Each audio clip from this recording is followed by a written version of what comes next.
150 personnalités prennent la relève de la rédaction des Échos dans un numéro exceptionnel à découvrir demain en kiosque. Méné. Allez, c'est moi qui t'emmène, on part en montagne. Non, viens, on fait un tour en ville. C'est beau une ville la nuit.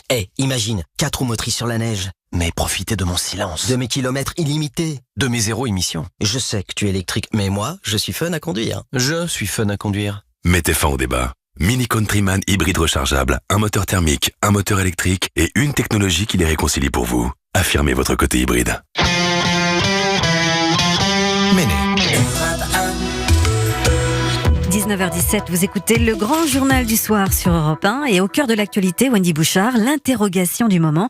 Le mouvement social qui commence le 5 décembre sera-t-il durable ? Grève dure ou grève qui dure, pour reprendre les mots d'Hervé Gattegno dans le JDD aujourd'hui. Quoi qu'il en soit, de nombreux Français qui doivent circuler à ce moment-là se préparent évidemment à étudier des solutions alternatives. Et le Premier ministre l'a annoncé tout à l'heure en ouverture de ce séminaire. Il se préoccupe de tous ceux qui voudront aller travailler jeudi et qui ne pourront pas travailler par le biais du télétravail à la maison. Bonsoir Frédéric Mazella. Et merci d'être avec nous. Vous qui êtes fondateur de Blablacar, bonsoir. Bonsoir. Leader du covoiturage avec 70 millions d'utilisateurs dans une vingtaine de pays. Je ne sais pas si le terme de covoiturage a été spécifiquement employé aujourd'hui par Édouard Philippe, mais c'est un terme qu'on entend dans la bouche d'Elisabeth Borne, dans les propos de Monsieur Djebbari, ministre des Transports, depuis plusieurs jours maintenant. Oui, depuis plusieurs jours, même depuis plusieurs mois. Dès l'année dernière, il y avait eu un plan de covoiturage quotidien qui avait été lancé par le gouvernement. Oui. Et du coup, ça se traduit par beaucoup de mesures en faveur du covoiturage de tous les jours dans la loi d'orientation des mobilités qui est en train d'être finalisée. Ça veut dire des facilitations de covoiturage avec des subventions. Oui, des incitations via le forfait mobilité durable notamment. Pour le covoitureur. Pour le covoitureur, pour le conducteur oui. et pour le passager. Donc des vraies incitations via les entreprises qui vont pouvoir verser jusqu'à 400 € d'aide aux personnes qui font des mobilités durables. Donc ça peut être du vélo et du covoiturage principalement, en tant que conducteur ou en tant que passager. Le covoiturage, on rappelle, Frédéric Mazella, c'est partager sa voiture. Vous avez donc un conducteur qui s'abonne à différentes applications. Il n'y a pas que la vôtre, mais elle est importante et on en citera quelques-unes tout à l'heure. Et puis, il y a tous ceux qui peuvent rejoindre cet habitacle pour circuler. Est-ce que vous savez déjà si ce covoiturage par Blablacar, dans les trajets domicile-travail, va être boosté par le mouvement du 5 décembre ? Alors, on le sait puisque sur les éditions précédentes de mouvements sociaux, on a eu jusqu'à une multiplication par 10 en fait, du nombre d'inscrits sur notre application qui est spécifique pour le covoiturage domicile-travail, qui s'appelle Blabla Lines, qui est un petit peu différente, justement, qui est parfaitement adaptée pour les trajets du matin et du soir. Donc, c'est des trajets qui vont faire plutôt 20-25 km en moyenne. Oui, le covoiturage de proximité, et ça se ressent là-dedans. Complètement. Et c'est sur ce service-là qu'on a une multiplication par 10 du nombre des inscriptions. Combien d'inscrits aujourd'hui ?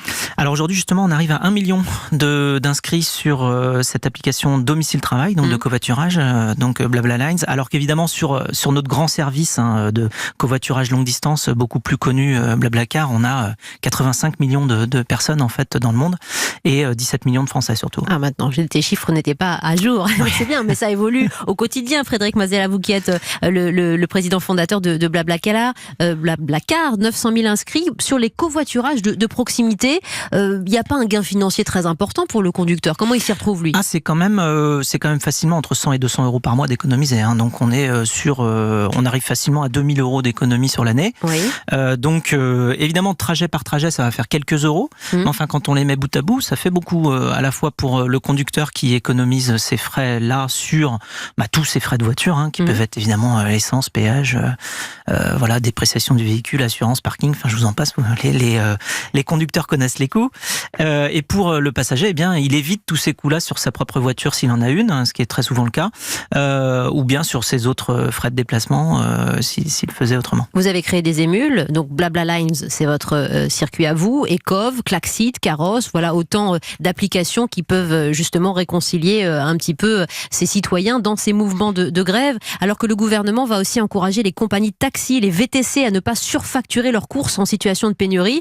Là, c'est pas possible chez vous, donc il n'y a pas de problème avec le covoiturage. Non, le covoiturage, oui, voilà, c'est vraiment entre particuliers. Donc c'est un conducteur qui se retrouve avec 2-3 places libres dans sa voiture et qui les propose à un certain prix qui correspond en fait au partage de frais. Oui. Donc c'est très très bas, hein, le partage de frais. C'est de l'ordre de 6 à 10 centimes du kilomètre, hein, suivant que vous êtes plutôt sur une longue distance ou en courte distance. C'est plus cher qu'un RER ou qu'un métro, mais c'est moins qu'un taxi. C'est-à-dire que 20 kilomètres, ça va coûter en covoiturage courte distance 2 €. Ouais. Donc on est vraiment sur du vraiment pas cher. Hein. C'est du partage de frais. Donc c'est vraiment pour dédommager un petit peu le conducteur qui propose ses places. Bien sûr. Et c'est vrai qu'en période de grève, on fait beaucoup appel à la solidarité des conducteurs parce que il faut pas rouler à vide, quoi, parce qu'on a tellement de passagers qui sont en recherche de solutions. On a des centaines de milliers de passagers qui arrivent sur nos applications, évidemment en recherche de solutions. Donc on appelle tous les conducteurs qui ont des places libres dans leur voiture à les proposer sur nos applications, soit Blabla Lines pour le courte distance, soit BlaBlaCar pour le longue distance, plutôt des trajets de week-end. Covoiturage ou pas, le problème d'un mouvement de grève, c'est que ça crée aussi des trafics très denses au niveau routier, donc des embouteillages possibles. Là,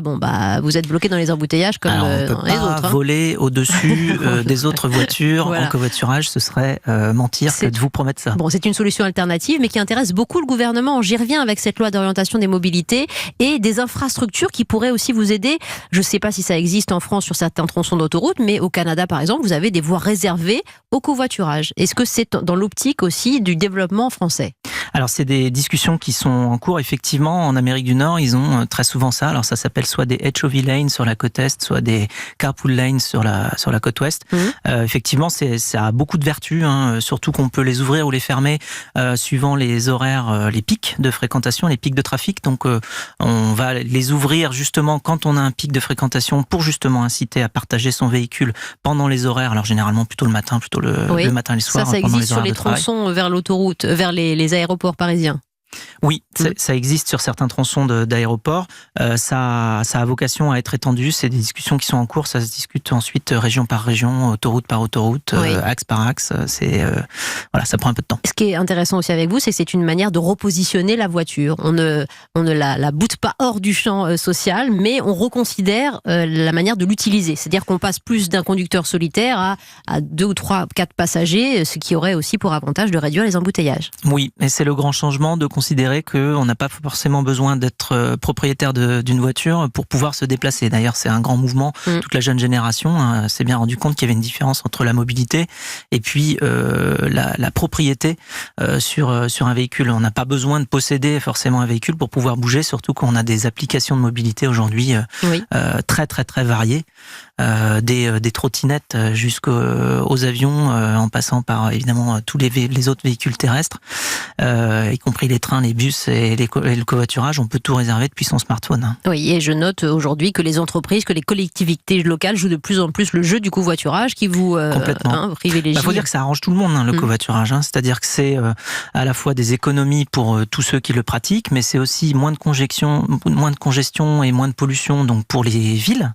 Et puis aussi, évidemment, quand on parle de moins de pollution, l'impact écologique est très très fort. On a calculé sur l'année dernière que BlaBlaCar tout seul a permis l'économie de 1 600 000 tonnes de CO2 sur l'année, sur le réseau complet. Et 1 600 000 tonnes de CO2, alors ça paraît, c'est beaucoup.